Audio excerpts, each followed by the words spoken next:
What's up, everyone? Scott from Chernobyl Studios. Have sort of a familiar face here.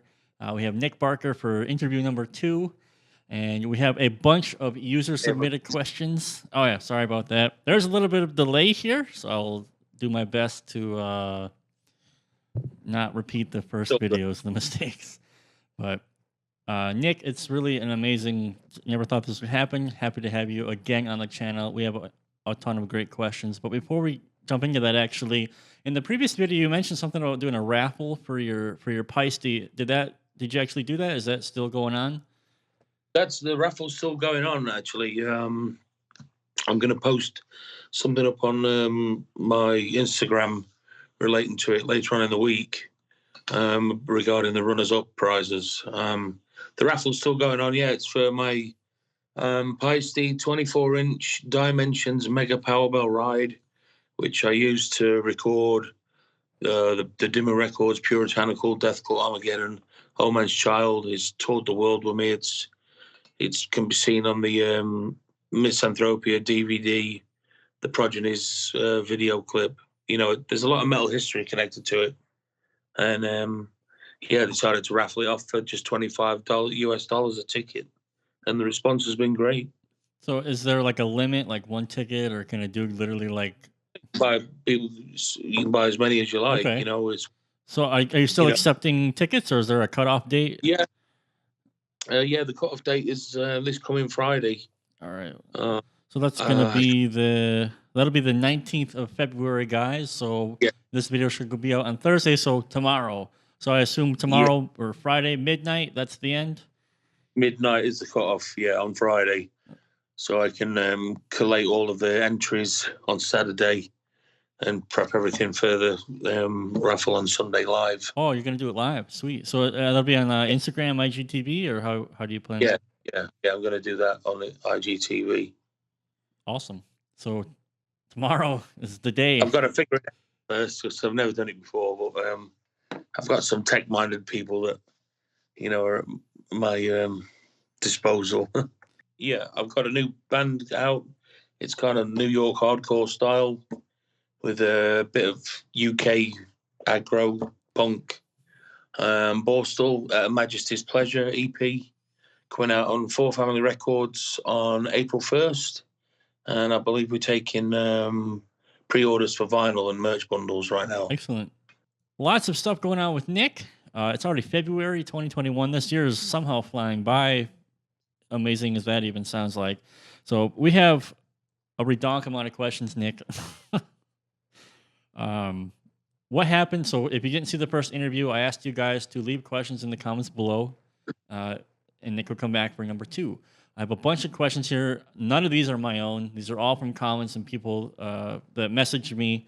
And we have a good amount of questions from, just general personal stuff to general drumming questions to side projects to obviously some more of that albatross around your neck kind of situation. And then Dimmu Borgir, and then lots of stuff to go on. So we can just kick it off right from the start if you want to go, Nick. Sure, let's go for it. All right. So have you ever started or ever considered starting a YouTube channel? Some people have mentioned it to me, but to be honest, I'm such a technophobe. I wouldn't even know where to start and what content would be, Like what you would do? Yeah. That's fair. What's the most ridiculous prank you have pulled on somebody else on tour or have been the victim of on tour? Oh, I've been the victim of many pranks on tour. Usually because I'm still wasted and fucked up. The next day, if we've got like a really early lobby call or something, trying to think. Oh, there's so many, but when you put on the spot, it's really difficult to just pick one out. Classic one in Brujeria, we were in New Orleans, and we're in a really like high-end fancy steak restaurant.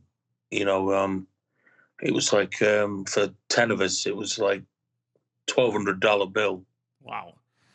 And so we'd all got our doggy bags at the end, and we we were in this VIP area, which was sectioned off from the rest of the restaurant. Luckily for the restaurant. Anyway, so I drew a big cock and balls on Pinchy Peach's doggy bag. Really, artistic and veiny and everything. It was like a masterpiece. Huge. It covered the whole side of his doggy bag. And as we're walking out, there's tables with families and, all the staff are waving us because we tipped them real well. They took care of us. And he's holding up this doggy bag with a giant dick and balls, waving like, thanks a lot for the awesome food. And everyone else was, in on the joke except him. And it was hilarious. Was there? How long did it take him to realize something was amiss? When we all got outside and we were all pissing our pants, oh my God, it's like, and what's everybody laughing at? It's like, look on the side of your bag, of your doggy bag, and there's a huge dick and balls, and he's like, oh, you motherfuckers, because he's holding up the doggy bag in the restaurant, waving, thanking everyone for the awesome food. That's pretty good. Get the classic dick and balls. That's always a go-to. Yeah, it never gets old, does it?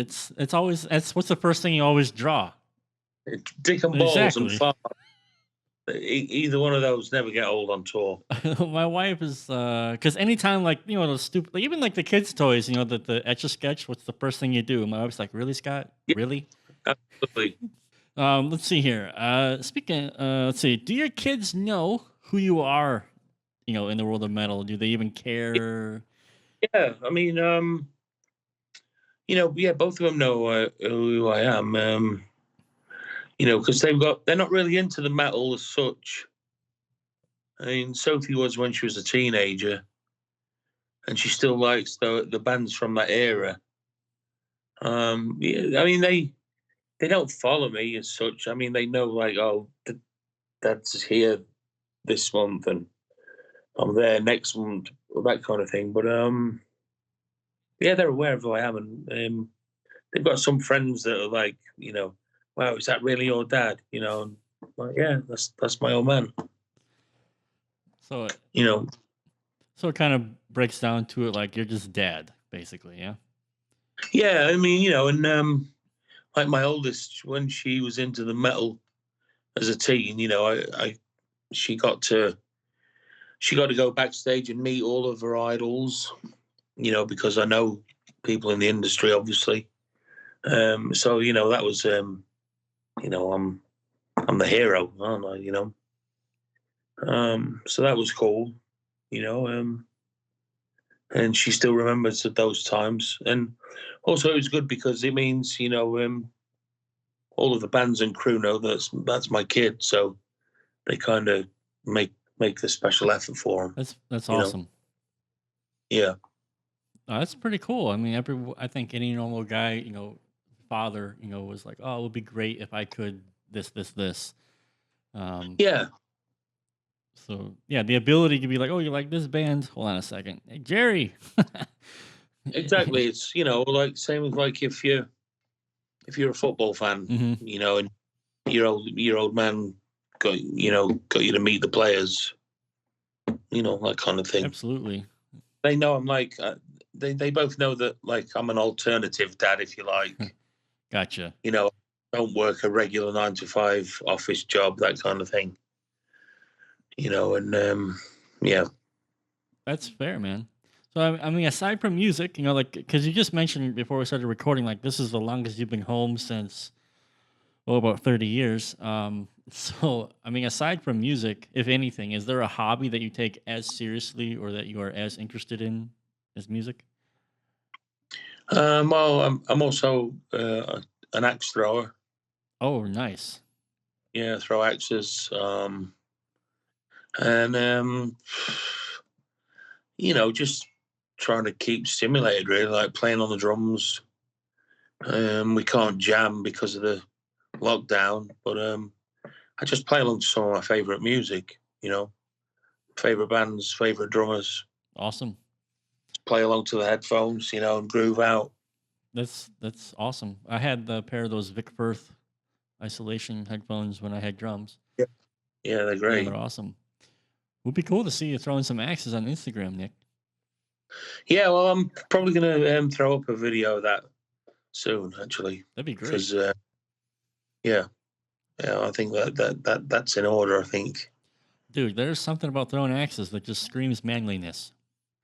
Yeah, and also, it's a great stress reliever. It's like it's like a punching bag. You do like half an hour of bag work, and you totally de-stressed at the end of that 30 minutes.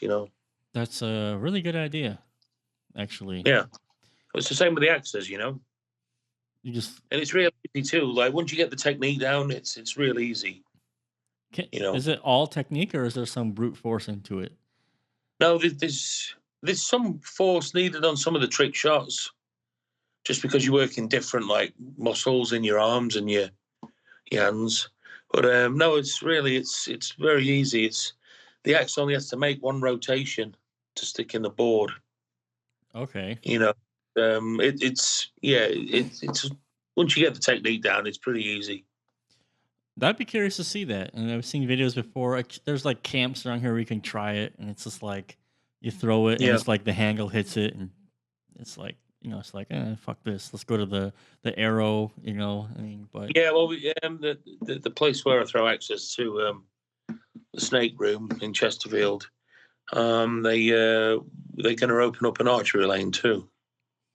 those are cool skills to have. It's always fun to watch people who are like legitimately good at those kind of things. Just be like, because everyone's tried to throw an axe. Everyone watching this video right now has tried it, and they fucked it. Every single one of us. So it's always good to watch a guy who's like, oh yeah, Oomp, and it's just like no big deal for them. Great fun. I love it. We'll be waiting for your Instagram videos. How to throw axes with Nicholas Barker. I'll get on that.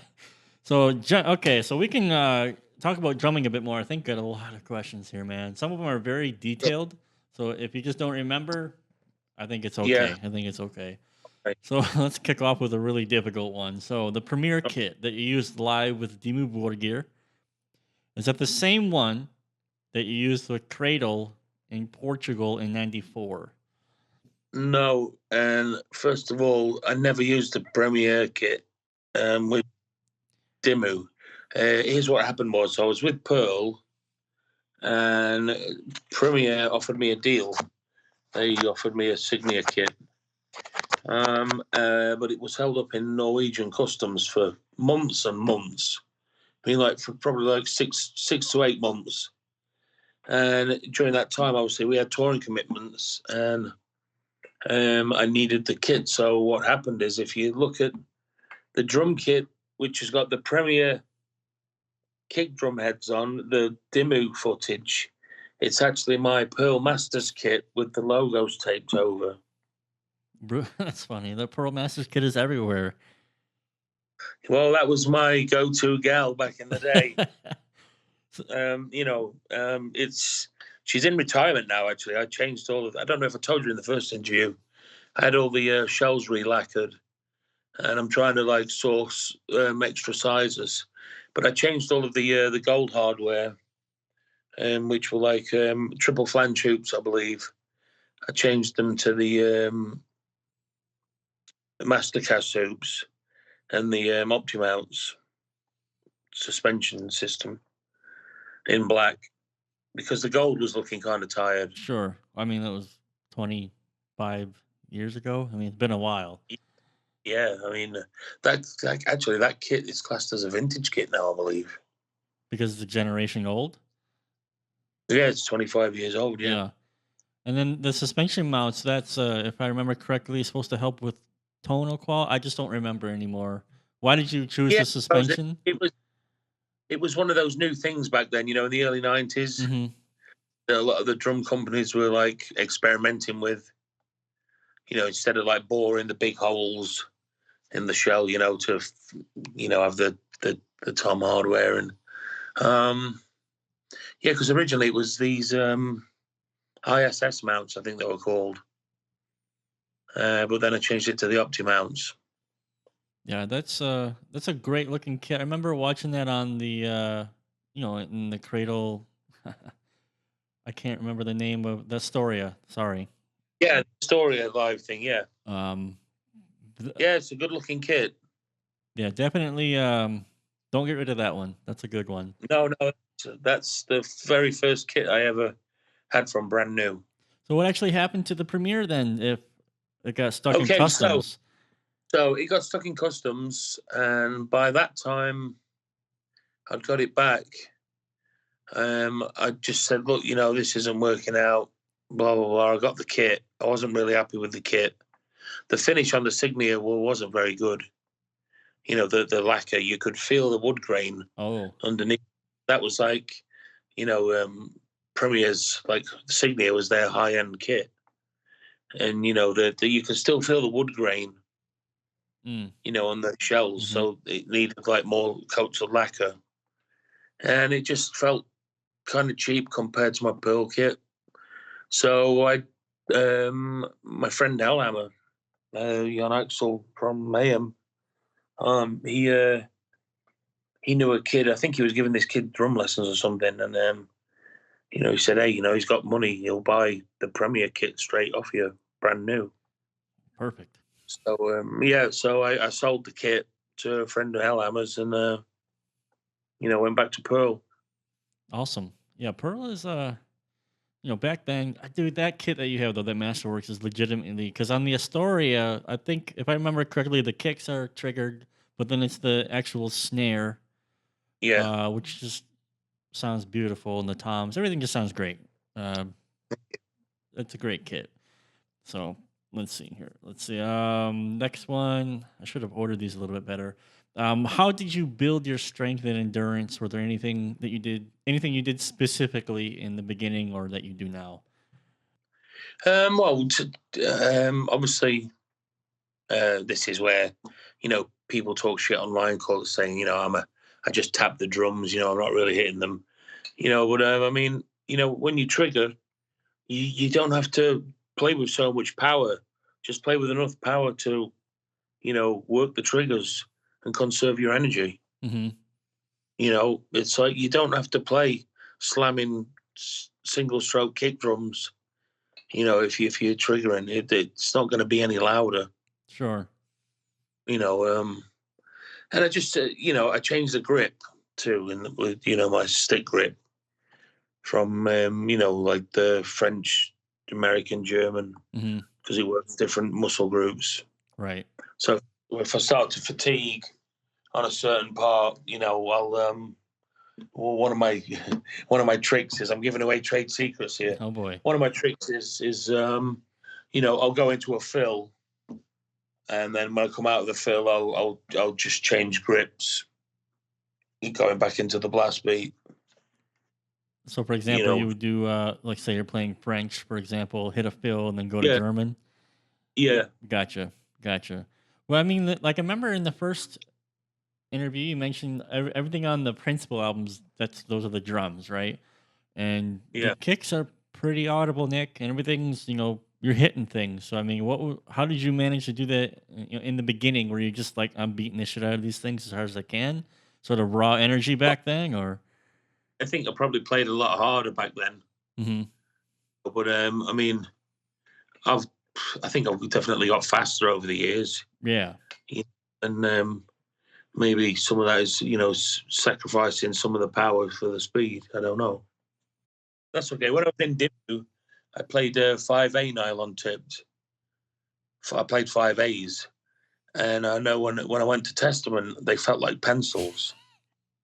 So that's when I switched to 5Bs, Wh- and I played them ever Would you since. think that'd be a little bit to do with the material? I mean, Demu versus Testament stuff, like you sort of like the Yeah, Tama versus Access thing, kind of. yeah, playing a lot harder in Testament Right. for sure.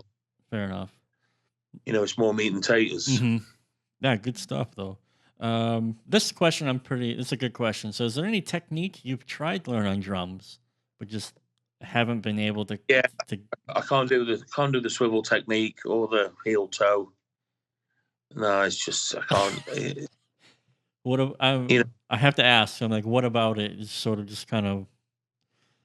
I can't do the gravity blast either. Not very well. Like maybe like 8 bars, and then it just slop. But it's something that I don't really practice. It's not really Sure. the type of drum that I want to play, you know? Yeah.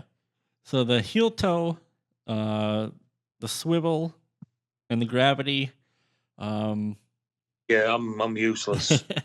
those are See, I'd rather learn to play ghost notes, okay. Fair enough. you know, practice ghost notes instead, create more dynamics. Okay. Uh, that's a good point. Actually, I never really would have thought about that. In the last 10 years or so, it's been all about like speed on the on Yeah, the there's so drums. many drummers. I mean, there's so many amazing drummers now. It's like it's just hard to keep up with. There's so many out there, and they're all amazing, but 90% of them they're all pretty much doing the same thing. Hmm. There's no, you know, the speed thing. It's I don't know where can it go? Where's the Where's the artistic merit in just playing faster? The creativity comes from like the fills and the chops and groove. Working with the song, knowing when to pull back Hmm. and let's another part of the music shine, and then come forward and then you shine. You bring your A game. Yeah. Well, it's something to be said about that. Definitely has been something that has made like, what band is this? Oh, because it sounds like a few other bands that I just heard today. Because it's And all the drummers now. I mean, all the because of the production as well. It's like the 32 single stroke kicks, and the bomb blasts. It's all like, yeah, it's nothing new anymore. it's almost like the extreme thing to do would be to play an AC/DC beat. Yeah, but I mean, for example, like, go and listen to Sepultura Beneath the Remains, or Sepultura Schizophrenia, or Pestilence Consuming Impulse. There's not a blast beat in sight, and it's just so brutal and Hmm. killer. You know, It's like the pendulum thing, like it always goes to the way over here, and then we go way back over here. yeah, So, but I'm with you on that. It's like, okay, we got dudes who are doing like heel toe at 300 BPM. All right. Where are you going to use that? absolute total respect to all of these Of guys. course. I mean, fucking they're masters at their own game. But it's so many people, so many guys, drummers, guys and girls, whatever. They it's all starting to sound the same. You know, Yeah, I can hear you there. Yeah, I think a lot of people would agree it with you. lost a lot of its identity, I think. What do you mean, identity? Well, like, okay, when you hear Cannibal Corpse, it's Cannibal Corpse. Ah, I understand you. Like, it's just, yeah, I don't know. No, I think I understand what you mean. Like, something's identifiable. Like, Cannibal Corpse does this kind of sound blast beat versus Flesh God Apocalypse has this kind of drum style, and then Yeah, like, yeah, bands like Nile and Cannibal, it's them the moment you hear them. right. Morbid Angel and stuff, but yeah, this just a bit huge grey area where there's so many bands that all kind of blend into one. Yeah, good. Yeah, really good point. The blender, let's see. Cool. So, sort of actually, to was just kind of touched on it a little bit. So, what aspect of your drumming would you like to improve the most? Well, all of it. Um, You mentioned the ghost note stuff. yeah, the footwork. Obviously, because I don't play the kind of Dimmu songs anymore. I don't really practice those kind of speeds anymore. Hmm. But that's just a stamina thing. They come back pretty quick. I'd like to get a bit more creative with the fills. You know, Yeah. After we talked the last time, I went back and listened to Death Human and all that stuff again. Like Sean Reinhardt, and I'm just like, yeah, Nick's got a point. This stuff is like really brutal, but at the same time, just ridiculously tasteful. Yeah, musical and Yeah, thought out. There's no showboating. It's everything has its place. And even like a subtle passage like Sean Reinhardt would play, it's still like intricate as fuck, and you know what I'm saying. right. Yeah, that's yeah. That's brutal. I mean, it's good stuff. So I suppose, like, for the person who asked this, I guess the classic answer is everything, but specifically field dynamics and ghost notes and. Yeah, get more creative with the Mhm. fills. You know, to learn some more kind of offbeat. Neil Peart, Stuart Copeland kind of stuff. Gotcha. That's You that's know, a different level. It's a different side of extreme, actually, if you think about it. very much. Just this comment's funny. I have no idea what the story is. I hope you're going to be able to tell us what it is. So it's a quote. Apparently, it's something that you said. All right. So here it is. The kick drum is not fucking loud enough, and it's not fucking clicky enough. This is a quote courtesy of Springvale Studios. Is Oh, that's probably because he made my kick drum sound like fucking Led Zeppelin. so boomy and mashed potatoey. Yeah, like no, that's not what we're trying to achieve here. So I don't know if it's out of sarcasm or if it's all good fun now. So I don't know. I mean, Springvale. That's 25 years ago sure, to me. 25. you know, Is that a long time. cruelty?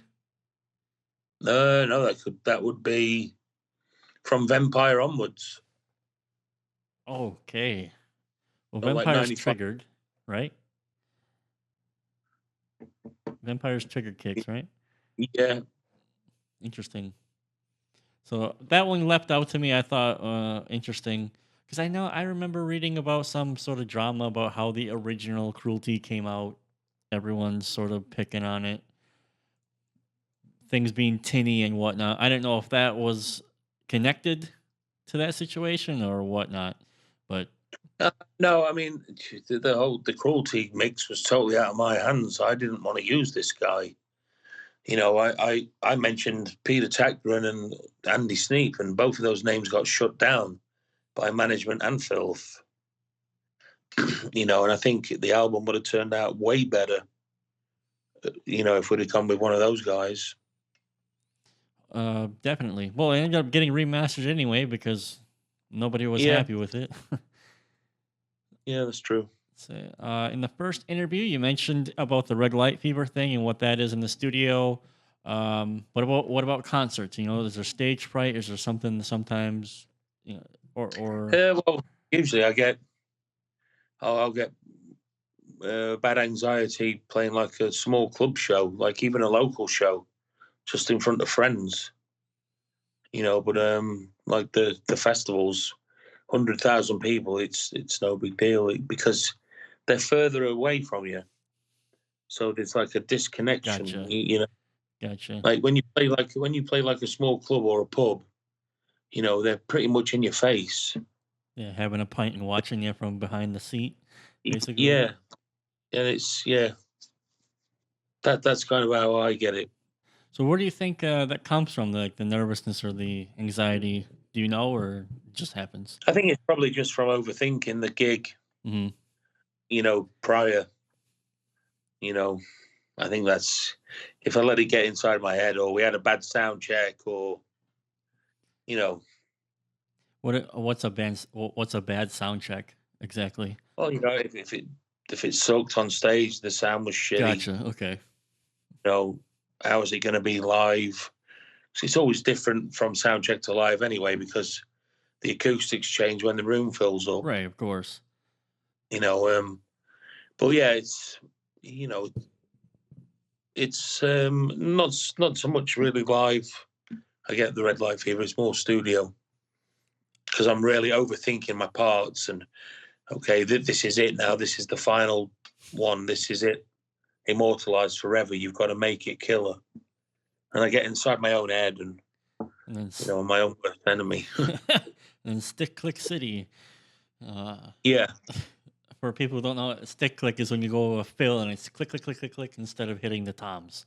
What sticks do you prefer and why? I guess brand and what you already said. It's 5B nylon, right?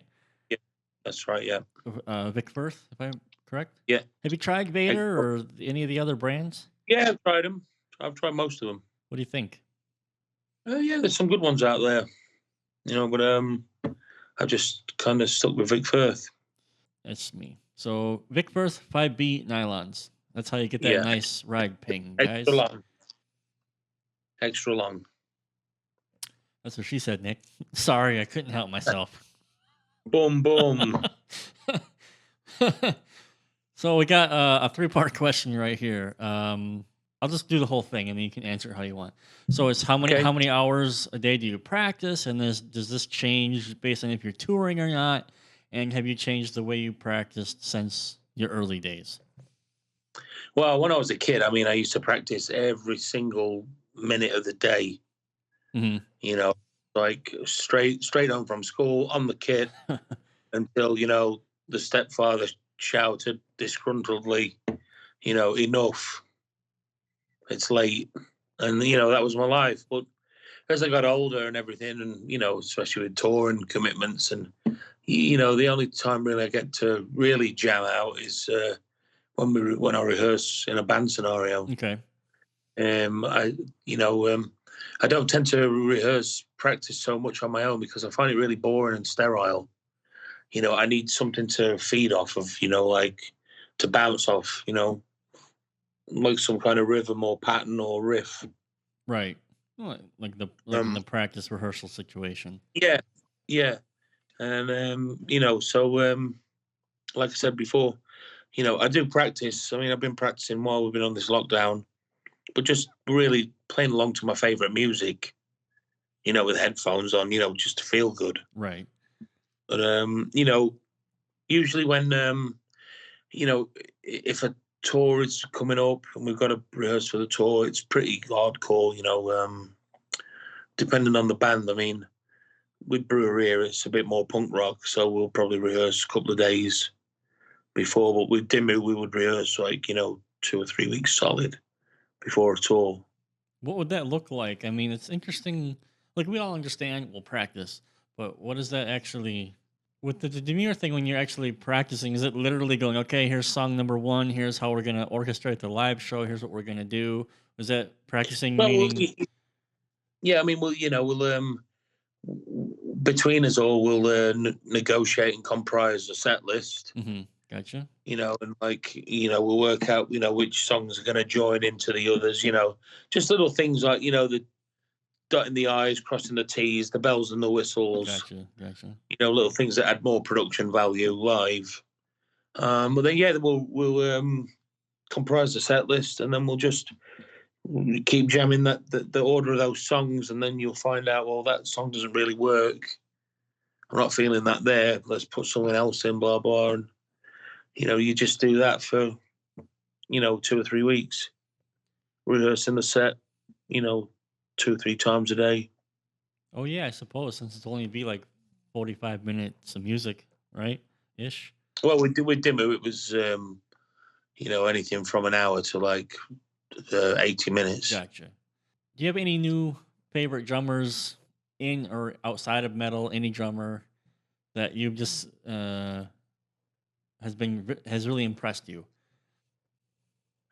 Oh, again, you put me on the spot. My bad. There's so many killer drummers out there. It's really, I can't keep up. I get you. Every week there's some new, child prodigy coming up. This and that.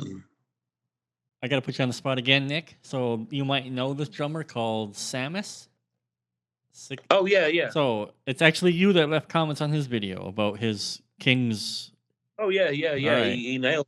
Yeah. Okay. So because that video is like 7 years old now, and we see you there. Watched it. Yeah, we see you there. So it's not a conspiracy. It's actually Nick leaving comments.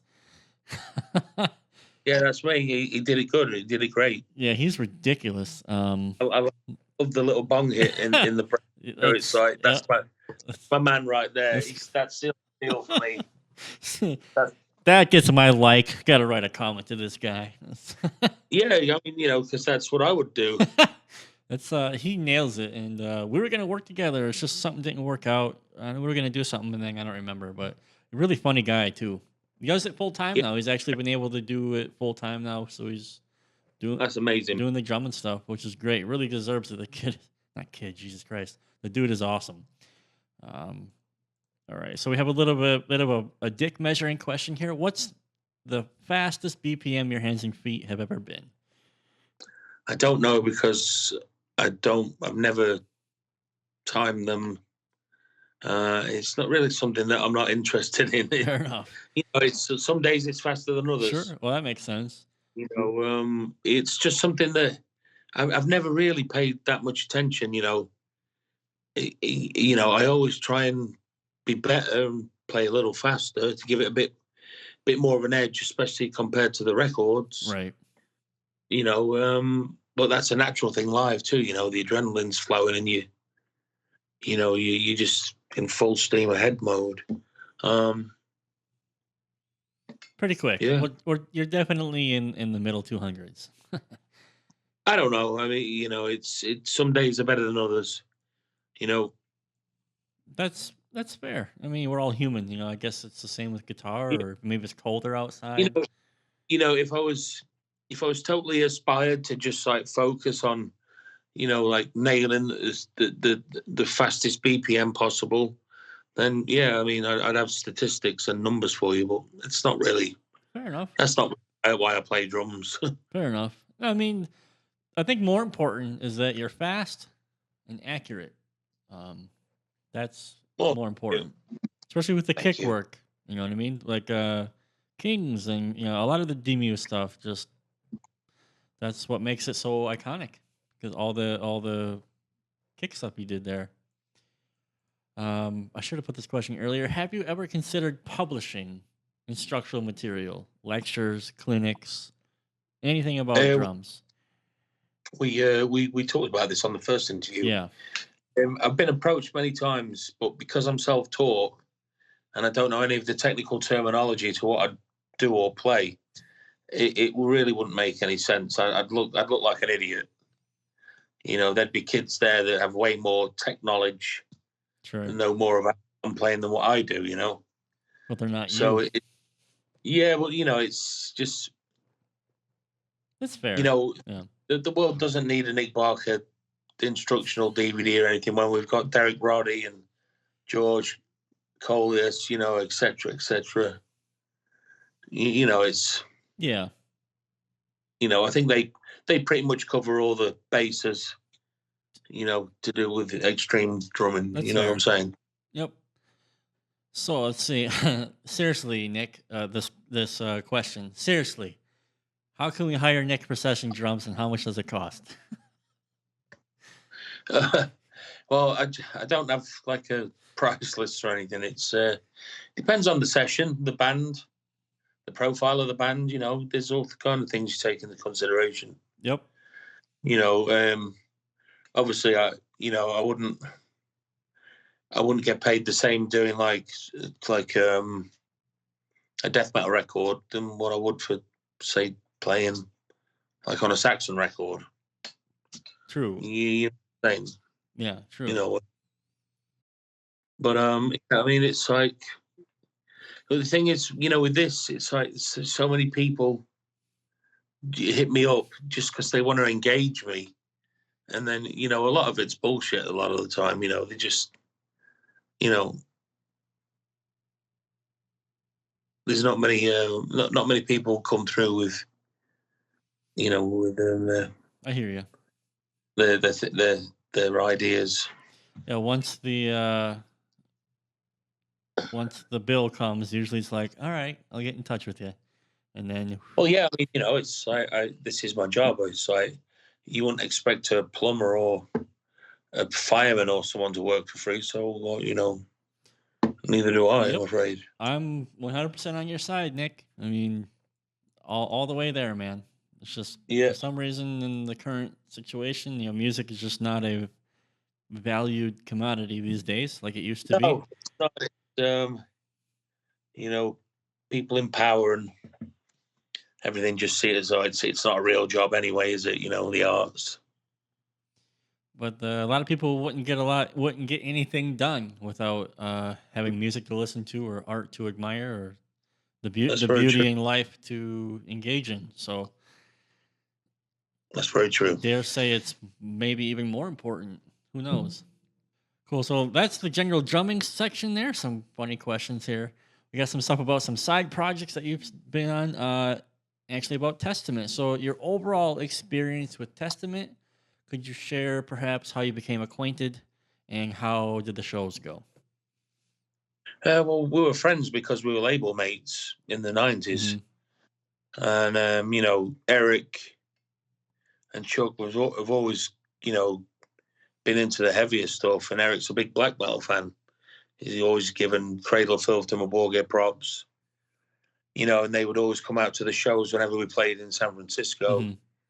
So, we got to know, you get to know everyone. It's, like everyone knows each other. It's very incestuous. All the thrash bands from the Bay Area, they all come out to the shows. And it's the same everywhere, Hmm. every major industry town. And, I believe Eric was looking for a drummer for his black metal band's Dragon Lord, I think they're called. Yep. And he really wanted me to play on it, but I'd already done Cradle of Filth and Dimmu Borgir. I didn't want to do another keyboard Sure. black thing that sounded like Dimmu and Cradle. And so anyway, they kind of got me in on the Testament thing because there was no Bay Area drummers available at the time. Paul Bostaff was in Exodus. So I was kind of the guy that they used at that time. I wrote. I was involved in all the pre-production for the formation of Them Nation. Nice. And then Paul Bostaff called me one day and said he'd quit Exodus, and then I pretty much knew my days in Testament were numbered. Sure. Because it makes sense for those guys to get a local guy rather than flying me from England, So yeah, but then I entered the country illegally and I got deported.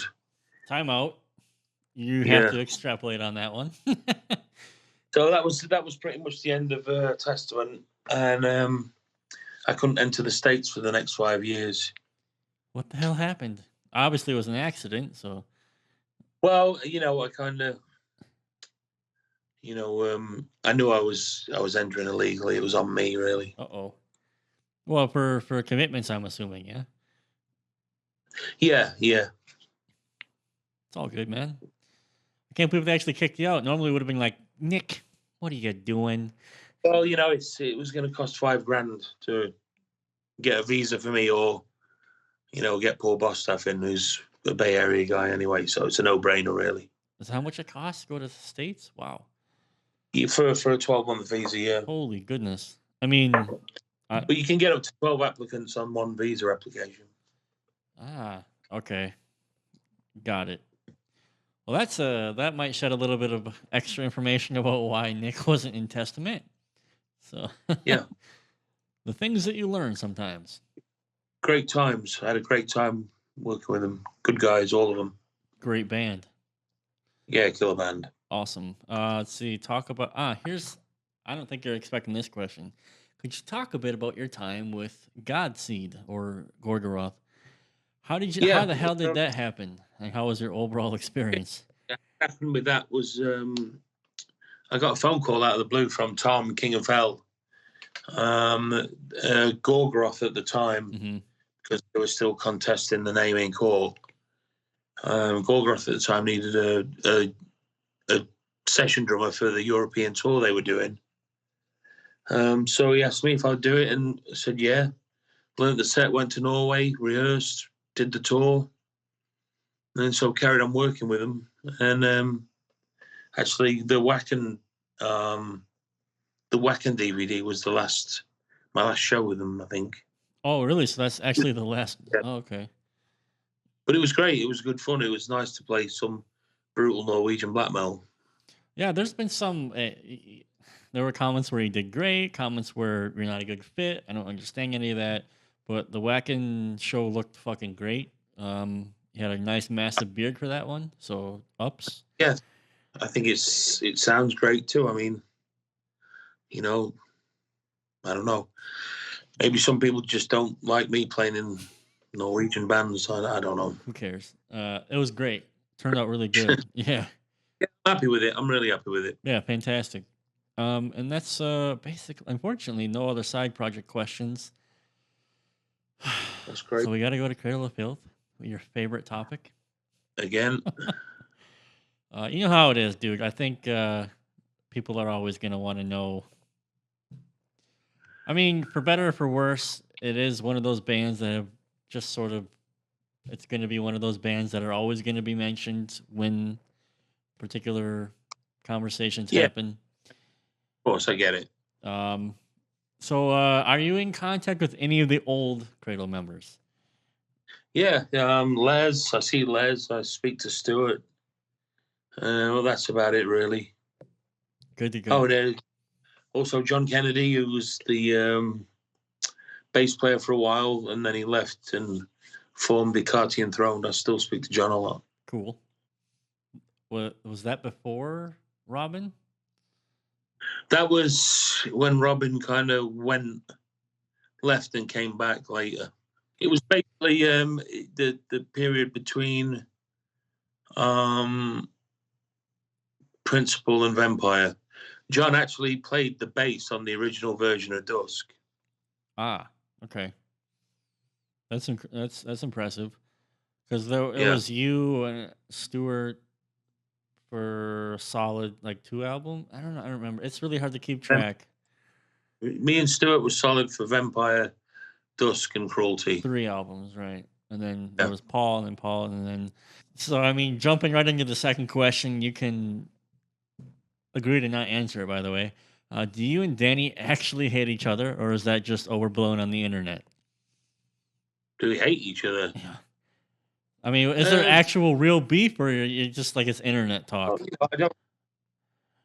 I don't trust him or respect him because the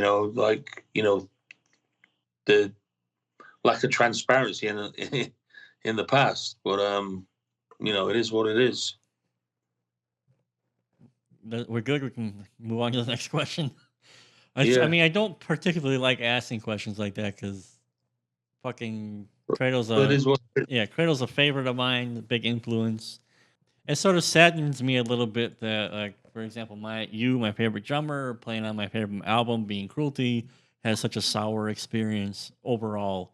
It just sucks, Well, it's not just me. I mean, there's a trail of ex-members that will probably tell you similar things. There's that. And then the final question, then we can talk about something else. Again, I mean, and then the next one, what was the final straw that made you leave Cradle? I think you just discussed it. It's about the transparency, that stuff. Yeah, the transparency and, it just red flags. Gotcha. So fair enough. So I asked you, now we can move on. Just blow through that topic as fast as we can. Yes. Dimmu. People are absolutely shitting themselves that they're remixing the Puritanical. There were a couple of hilarious comments. For example, there's one I'll never forget. A guy wrote, "They're remixing the best Dimmu album ever, lol." Like, LOL, hilarious. Why? So, do you know why they're remixing it? Can you talk about it? Because they were never happy with how it turned out in the first place. So, I know that they definitely hated the drum sound. And maybe I was a little bit too precious about the drums because how I got burned on the Cruelty and the Beast album. I wanted the next thing to be fucking mind-blowing. Fair. Whereas I think, I pretty much got shafted in terms of like how Cruelty came out. with the drum production, and there's so much intricate stuff that I'm playing that how it's produced, it just doesn't come through or anything. It doesn't project or anything, and it's kind of sad really, because I did work very hard on the drums on Cruelty and on Puritanical too. But I know the guys, especially Shagraff, he does not like the mix on that record. The drums are way too loud for him. He likes them covered in reverb, nice and washy, and in the background. But I mean, it's their music, so they can do whatever they like with it. I mean, I'm really curious to hear how it's going to sound. I would imagine that it's another paycheck for you.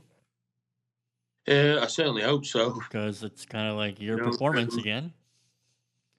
Yeah. So great. Remix it 7 times for all I care. Go for it. Well, obviously there's some people that are going to like it, and there's some people that are going to hate it. You can't please everyone. Sure.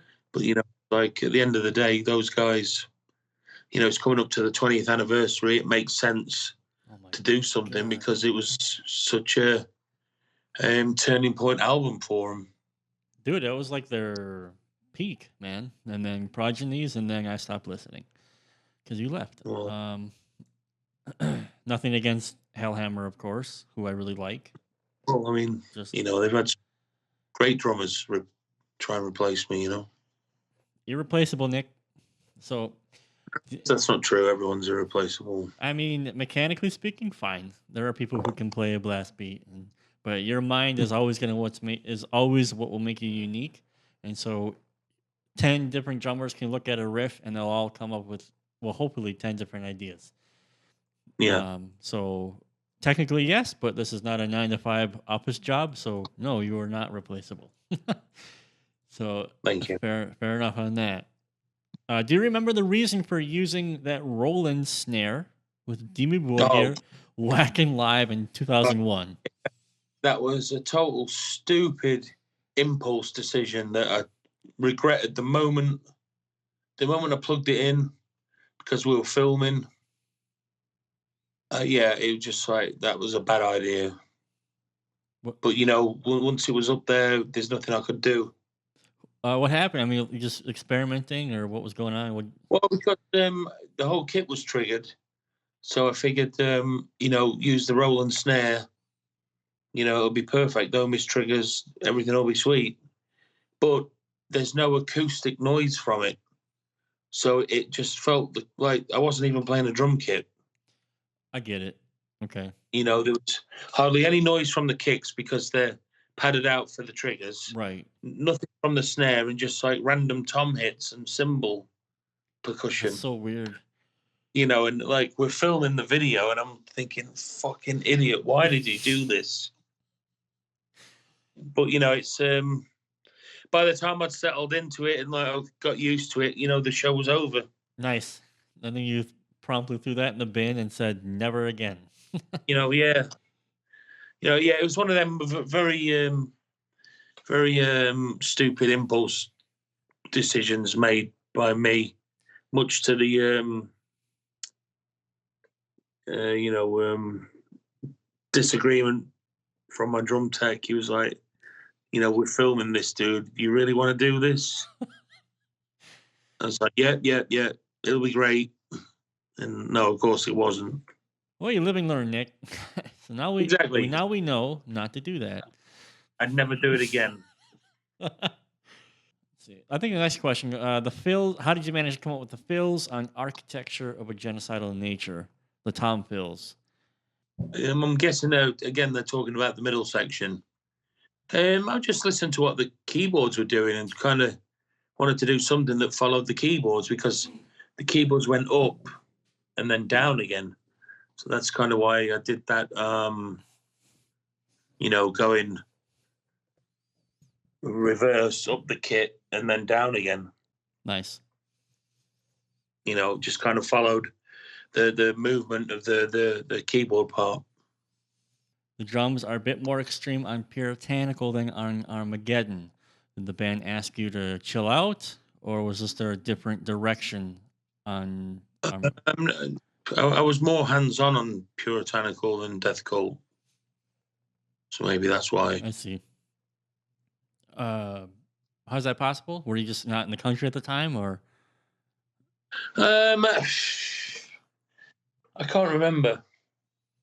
Yeah, they made rough demos of the Death Cult stuff, and I kind of kept some of their drum ideas and then changed some, and then yeah. But I think a lot of Puritanical was written actually in the rehearsal room. Nice. So you were just like right there with the drum ideas. Yeah, with Death Cult, it was kind of a mix of like, we had some downtime, so they would write shit at home, and then I'd come over and we'd rehearse. I'd practice parts at home on my V drum kit. How do you like that album in general? Which one, Death Cult? Yeah. I think it's a great album. The drums are a bit too washy for me. More to Shaggoth's liking, probably. Yeah. Gotcha. This question is cool. Would you be able to elaborate a bit more about your drumming approach and songwriting methods with Dimmu and Old Man's Child? For example, did the guy, you touched on this a little bit just now, but prearranged parts, you learn them pre-rain? Was there... No, what happened was I'd get like rough demos with programmed drum patterns, some just real basic stuff, and it just like I'd elaborate on it, with Dimmu, you've got, there's 6 people all kind of adding their own little bit into the mix. With Old Man's Child, it's just golden, and he pretty much had the songs mapped out how he wanted them. A blast beat's a blast beat, obviously. So he got basic beats that he wanted. He just said, look, just do what you want to do. These are the basic beats that work. Just fuck around with it and make it your own. And that's kind of what I did. It sounds like just like freeform. Here you go. Just hit the spots and then go for it.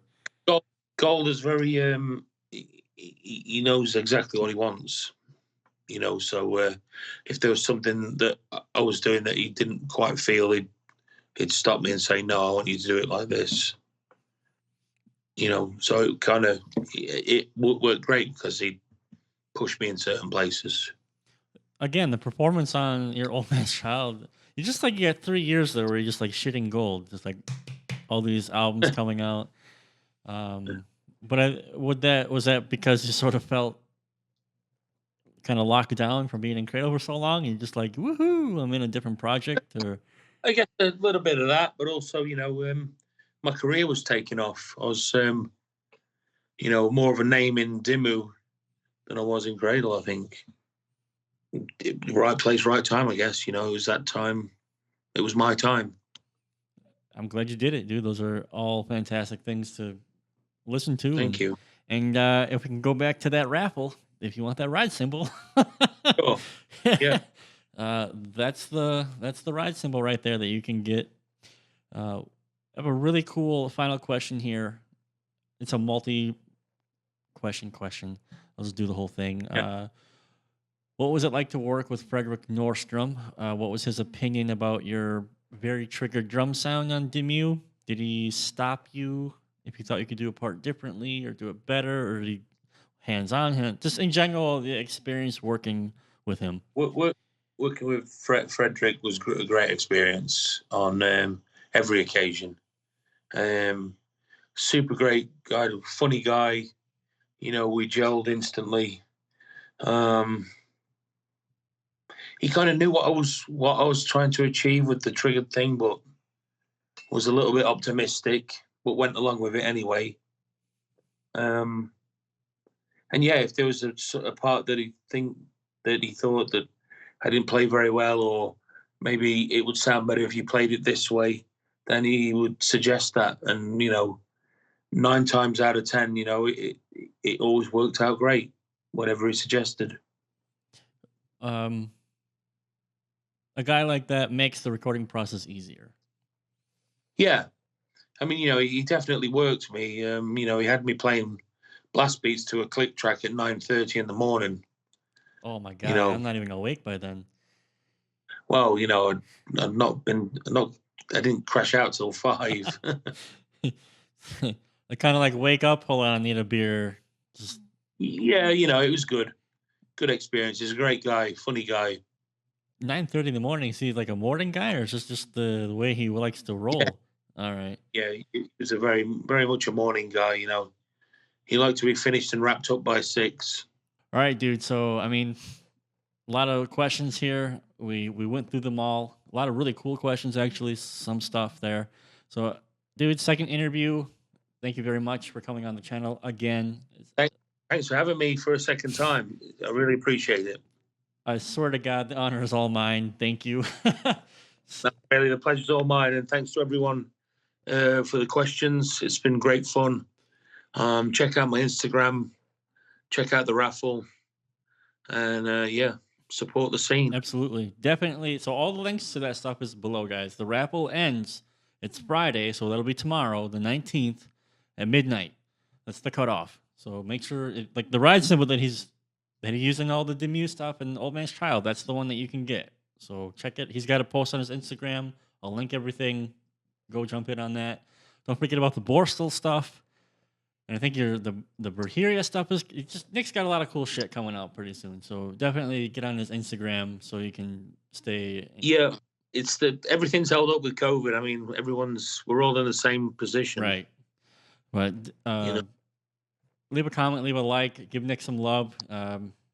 He deserves Please it. do. He's due, exactly. All right, guys. All have a good one. See you next video. Take care. Thanks a lot.